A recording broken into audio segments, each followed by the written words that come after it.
Assalamualaikum warahmatullahi wabarakatuh dan selamat pagi. Bertemu lagi dengan Bapak pada mata pelajaran pemeliharaan listrik sepeda motor.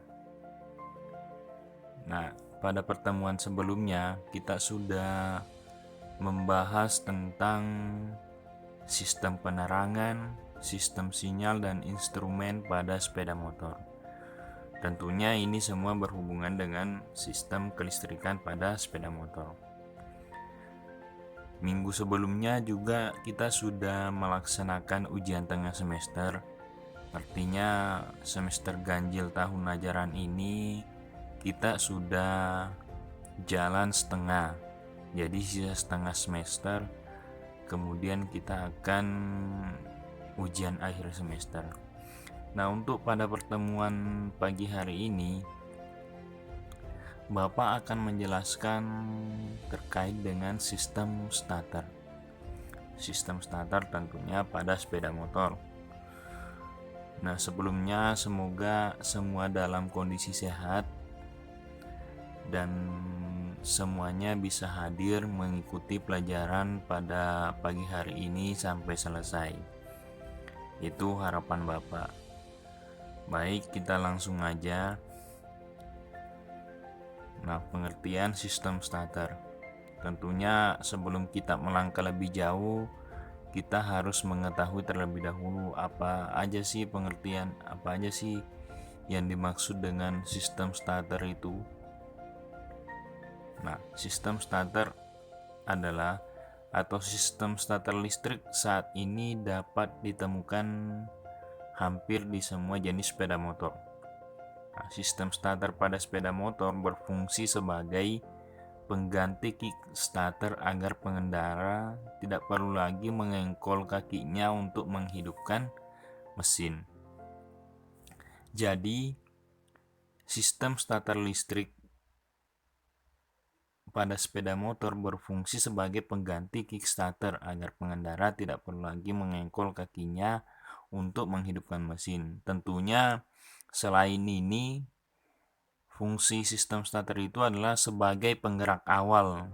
Sebagai penggerak awal supaya mesin bisa hidup dan bisa menggerakkan sepeda motor itu sendiri. Jadi sistem starter ini sebagai penggerak awal. Nah, sistem starter ini terbagi dua. Ada dua jenis, starter mekanik dan starter listrik. Nah, starter mekanik itu anak-anakku mungkin sudah tahu, yaitu starter engkol biasa disebutnya, atau kickstarter itu yang disebut starter mekanik. Adapun starter listrik ya menggunakan saklar, tentunya yang sering kita gunakan sehari-hari. Nah, kemudian pada umumnya sepeda motor dilengkapi juga dengan kickstarter. Jadi biasanya di motor menggunakan dua, ada kickstarter atau engkol, kemudian ada starter elektriknya. Jadi ketika starter elektrik sewaktu-waktu tidak berfungsi, jadi kita bisa menggunakan kickstarter. Namun motor-motor yang sekarang, apalagi motor-motor sport, banyak yang tidak menggunakan kickstarter. Jadi untuk menghidupkan mesin itu harus menggunakan starter elektrik itu sendiri. Nah, di sini kita bisa lihat ini gambarnya, ini gambar motor starter. Jadi ini adalah poros engkol atau crankshaft. Ini ada piston, ini ada generator. Jadi di sini sebagai penggerak awalnya ini ada flywheel atau roda gigi atau roda gila yang terhubung dengan poros engkol. Jadi ketika motor starter terputar, dia akan langsung memutar mesin. Tentunya dalam kondisi posisi kunci kotak on. Jadi seperti itu. Nanti anak-anakku yang kembangkan sendiri. Kita lanjut. Nah, prinsip kerja motor starter.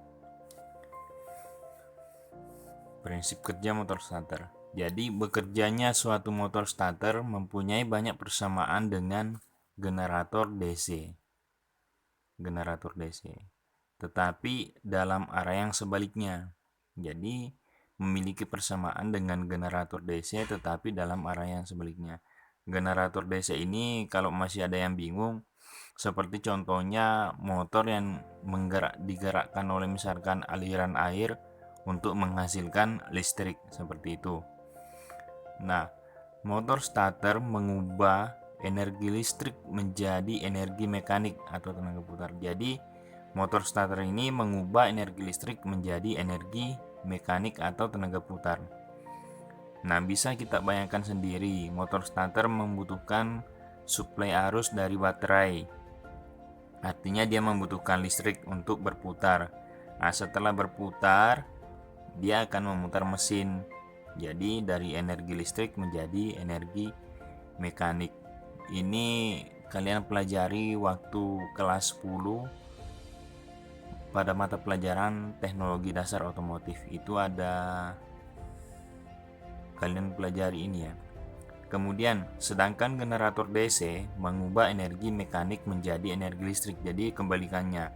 Kalau generator DC yang Bapak jelaskan tadi terkait dengan biasanya pompa ini ya, yang pompa air atau turbin air yang berfungsi menghasilkan listrik. Jadi dia karena adanya aliran air sehingga mengakibatkan motor itu berputar dan bisa menghasilkan listrik.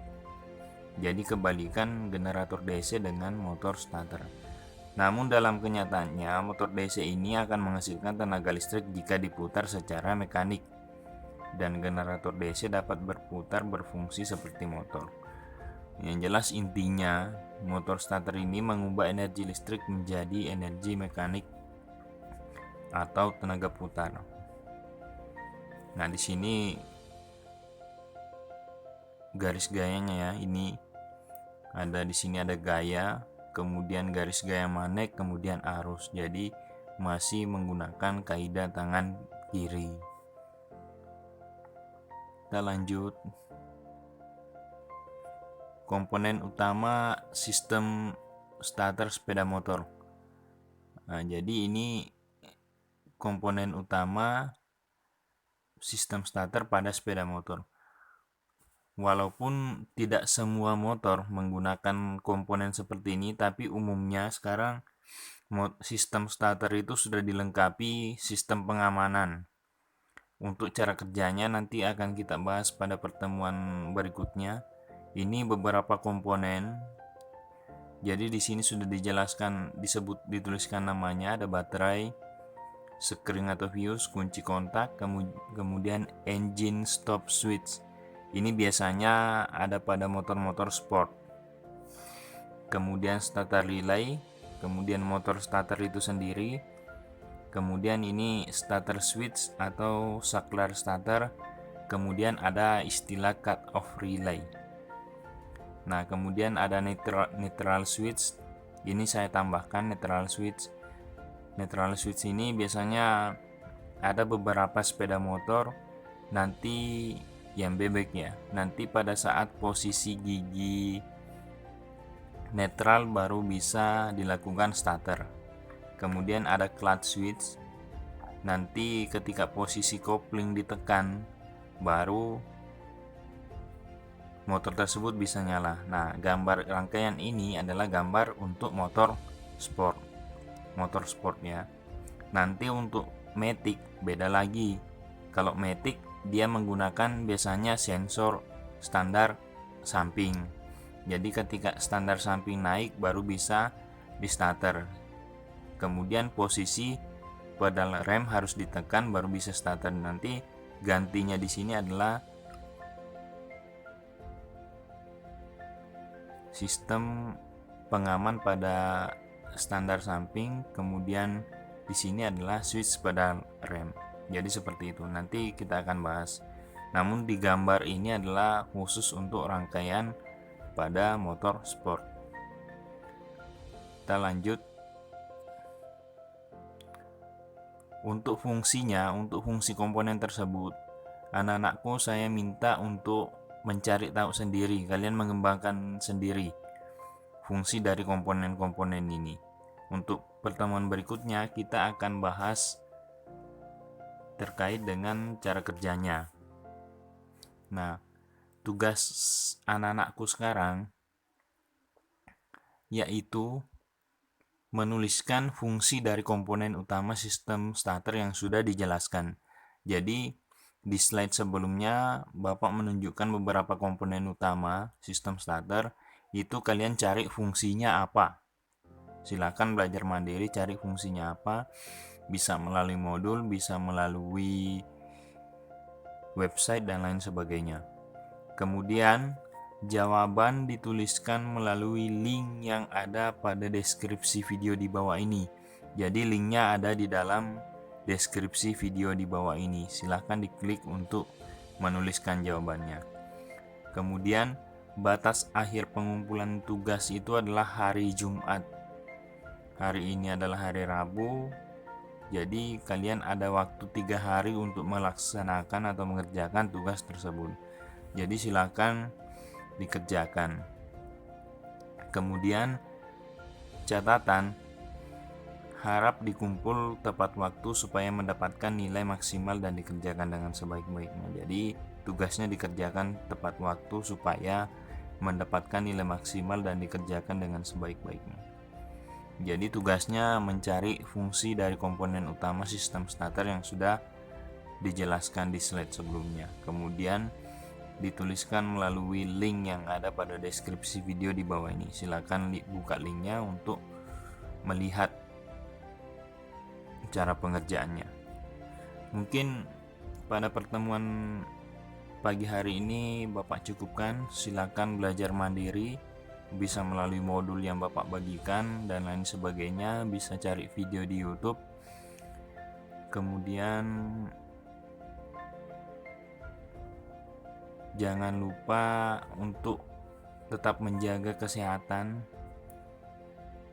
karena kondisi pandemi seperti sekarang ini masih sangat riskan untuk kita beraktivitas di luar. Maka dari itu sekolah masih secara daring. Jangan lupa menerapkan pola hidup sehat dengan prinsip 3M saat pandemi, yaitu menggunakan masker, mencuci tangan menggunakan sabun dan air mengalir, kemudian menjaga jarak. Jadi ketika prinsip 3M ini kalian laksanakan, insya Allah kita akan baik-baik saja. Yang penting kita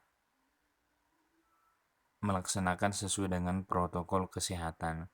Kemudian kurangi waktu kalian di luar, usahakan di rumah aja, kecuali kalau memang ada kebutuhan yang penting.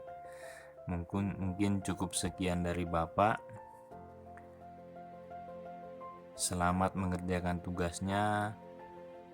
Assalamualaikum warahmatullahi wabarakatuh dan selamat pagi.